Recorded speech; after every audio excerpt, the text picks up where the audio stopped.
आप सबको विवाह गीत सुना रहे हैं। आप लोग सुना।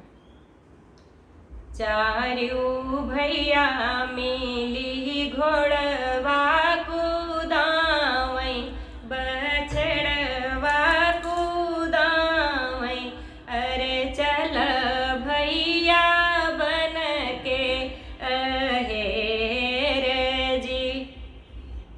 चारू भैया मिली घोड़वा कुदावै, बछड़वा कुदावै, अरे चल भैया बन के अहेर जी। जाई के उतरे जनक फूलवरिया, जनक फूलवरिया, अरे सीता रखावै फूलवारी जी। जाई के उतरे जनक फूलवरिया, जनक जी के बगिया, अरे सीता रखावै फूलवारी जी।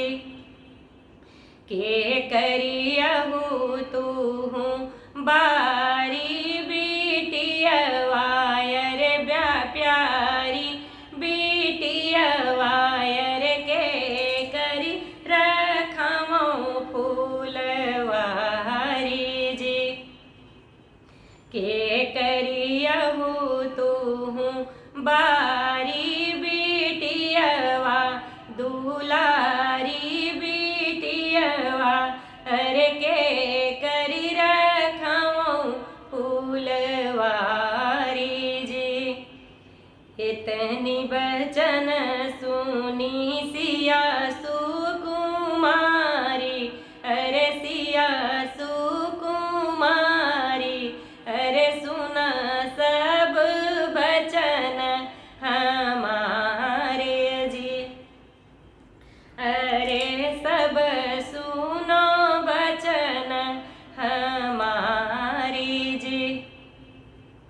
राजा जनक जी के बारी बिटियवा, दुलारी बिटियवा, अरे रिखी के रखावो फूलवारी जी।